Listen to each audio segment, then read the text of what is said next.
Bonjour à tous, salam alaikum, baraka bekoum. Bienvenue dans cette vidéo. Je vous propose de traiter le sujet d'examen USTHB 2020. C'était donné au mois de novembre. Nous avons deux exercices. Un exercice sur les systèmes à 1 degré de liberté et un exercice sur les systèmes à 2 degrés de liberté. Alors, dans cette vidéo, nous allons traiter que le premier exercice. L'exercice 2 fera l'objet d'une autre vidéo. Alors, avant de commencer à répondre directement aux questions, je vous propose une animation pour comprendre comment le système fonctionne. Donc, nous avons un ressort et un second ressort et une masse qui oscille. Et le but, c'est d'obtenir x en fonction du temps. Voilà. La première question, c'est de chercher l'équation du mouvement. Donc 1, l'équation du mouvement. Alors, toujours la même méthode, il faut calculer les énergies. On va commencer par l'énergie cinétique. Alors, en général, on a noté. Alors, c'est toujours deux contributions. Contribution de la translation et contribution de la rotation. Il faut toujours se poser la question, est-ce que j'ai de la rotation, est-ce que j'ai de la translation ou les deux? Alors ici dans notre système, on a les deux parce qu'on a la masse qui fait un déplacement x, mais on a aussi une poulie de moment d'inertie J0 qui tourne. Alors par définition, translation, c'est toujours 1 demi de mx point carré et rotation, c'est 1 demi de j θ point carré. Alors ici, J0, parce qu'on nous l'a donné directement. Bon, ici, il y a déjà un premier problème. Je ne peux pas laisser l'énergie en fonction de x et θ en même temps. Il faut trouver une relation entre x et θ. Alors si je regarde bien ma figure, lorsque la masse avance d'une distance x, la poulie, elle tourne en angle θ. Si vous voulez le point qui est ici, cette distance-là, c'est 2 fois rθ. Donc je peux dire que x, c'est 2 fois rθ. Donc je peux déduire θ d'ici, c'est x sur 2r. Donc θ point, parce que moi j'ai besoin de θ point dans mon équation, c'est x point sur 2r. Donc si je remplace, j'aurai 1 demi de mx point carré plus 1 demi de j0 x point carré sur 4r carré. Donc je peux prendre x point carré en facteur. Donc ça va me faire 1 demi de m plus j0 sur 4r carré à x point carré. Et là, j'aurais calculé mon énergie cinétique. Pardon. On passe maintenant à l'énergie potentielle. Donc, petit b, énergie potentielle. Alors, je vais reprendre ma figure.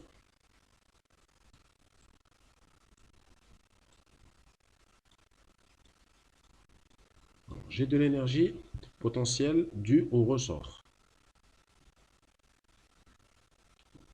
Donc là, je vais écrire V, VK1 plus VK2. Ici, la gravité, elle n'intervient pas parce que ça va être un terme linéaire. J'aurai moins mgx. Et comme c'est un terme d'ordre 1, elle n'intervient pas. Elle sera simplifiée par la condition d'équilibre. Donc là, j'ai VK1, VK2. Voilà. Le ressort K1, c'est simple, il est tiré d'une distance x. Donc K1, x carré. Le ressort K2, c'est un peu plus compliqué, il n'est pas tiré d'une distance x. On va noter x'. Et le but, c'est de chercher une relation entre x et x'. Alors, je vois bien que x' c'est rθ. Et x, comme on l'avait dit tout à l'heure, c'est 2rθ. Donc, si je fais le rapport entre les deux, qu'est-ce que ça me fait? Rθ, 2rθ, simplification. Donc là, j'ai un demi. Donc x', c'est tout simplement x sur 2. Donc si je remplace dans mon énergie potentielle, ça va être 1 demi de K1 x carré plus 1 demi de K2 sur 4 x carré. Alors, il reste la fonction de dissipation due à l'amortisseur, rond D. Ici c'est simple, c'est juste la définition. Il amortit une distance x, donc c'est 1 demi de alpha x point carré. Alors, des deux équations précédentes, je peux déduire le Lagrangien du système, c'est T moins V. Donc ça va être 1 demi de m plus j0 sur 4r carré x point carré moins 1 demi de k1 plus k2 sur 4 x carré. Pour obtenir l'équation du mouvement, c'est pas bien compliqué maintenant, c'est appliquer l'équation de Lagrange que je vous rappelle ici. Voilà. On n'oublie pas le terme dû à la dissipation d'énergie, c'est égal à 0. Donc je vais essayer d'évaluer dérivée par dérivée. Bon. Essayer d'évaluer dérivée par dérivée. Donc le premier terme à l'intérieur des parenthèses. Alors il n'affecte que les termes en x point. Alors il faut comprendre que x point et x, c'est deux variables complètement indépendantes ici. Donc si je dérive par rapport à x point, c'est comme si que x était une constante. Alors qu'est-ce que j'aurai? J'aurai m plus j0 sur 4r carré x point. Alors maintenant j'ai un d sur dt, donc j'ajoute la dérivée temporelle. Ça ne m'ajoute qu'un point ici, donc j'aurai m plus j0 sur 4r carré x de point. Alors, on continue avec le second terme de l'équation. C'est dl sur dx. Qu'est-ce que ça va me faire? Ça ne touche que les termes d'énergie potentielle, à savoir celui-là. Donc ça va toucher que le 1 demi, k1 plus k2 sur 4 x carré.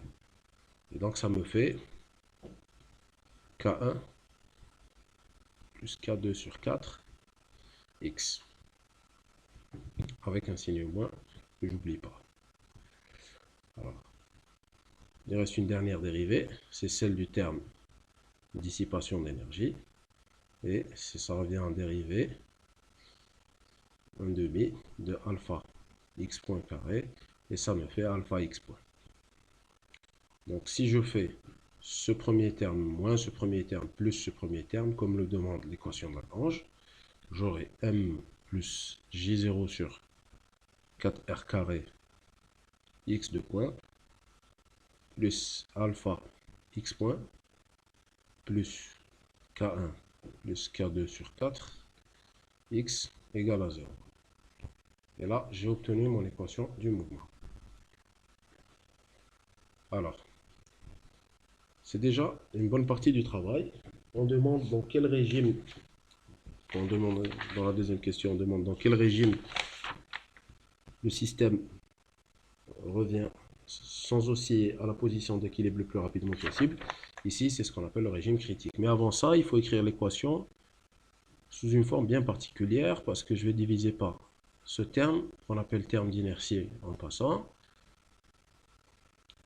4r fois x point plus k1 plus k2 sur 4 plus m plus j0 sur 4r carré x égale 0. Cette équation s'écrit de la forme x de point plus 2 delta x point plus oméga 0 carré x égale 0. Ici, oméga 0, c'est ce qu'on appelle la pulsation propre du système. Elle s'écrit K1 plus K2 sur 4 m plus J0 sur 4R carré, le tout sous la racine. Et delta, le facteur d'amortissement, c'est alpha sur 2 fois le terme d'inertie. Ça, je les ai obtenus par identification entre cette forme et cette forme. Donc j'ai identifié le 2 delta à ça et le oméga 0 carré à ce terme. Bien, donc on peut continuer. Le régime recherché, c'est le régime critique. En régime critique, nous avons delta égale à oméga 0. Donc c'est simple. Qu'est-ce que j'ai? J'ai alpha sur 2 fois m plus j0 sur 4 fois r carré égale à la racine carrée de k1 plus k2 sur 4 sur ce même terme d'inertie. Et là, on demande de déduire alpha. Donc, c'est pas bien compliqué, ça c'est un 2. Donc, qu'est-ce que j'aurai? J'aurai 2 fois. Alors, la racine carrée de K1 plus K2 sur 4 que multiplie M plus J0 4R carré. Si vous faites l'application numérique, vous devriez obtenir alpha égale 703,56 kg seconde moins 1 en unité de système international. On peut maintenant passer à la deuxième partie qui concerne les systèmes forcés, donc grand 2. Voilà. On reprend le système précédent et on applique une force de la forme F0 cosinus oméga t. Alors, écrire l'équation du mouvement. Alors, on n'a pas besoin de refaire tout le travail. On a juste besoin de reprendre l'ancienne équation.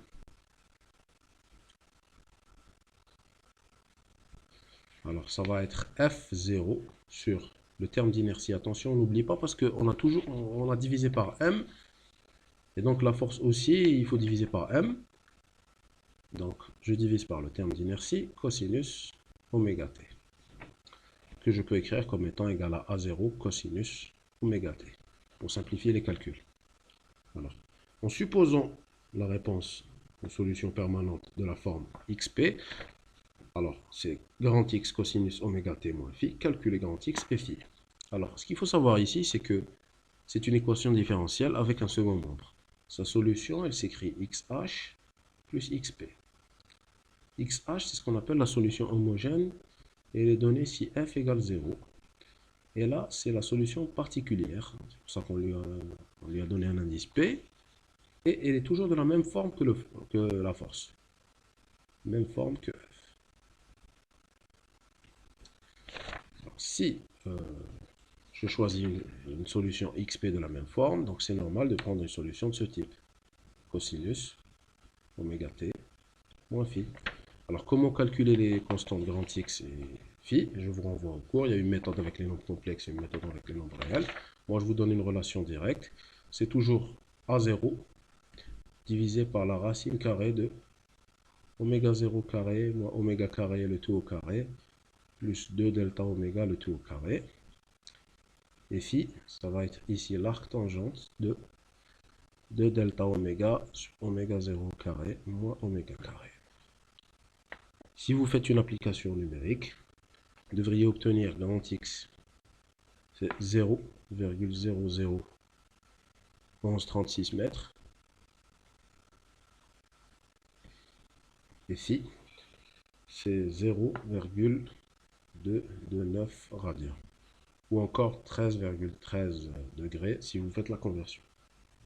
Donc voilà, on en a fini avec cet exercice. Vous voyez que ce n'est pas très compliqué. C'était une partie sur 10 points. Merci.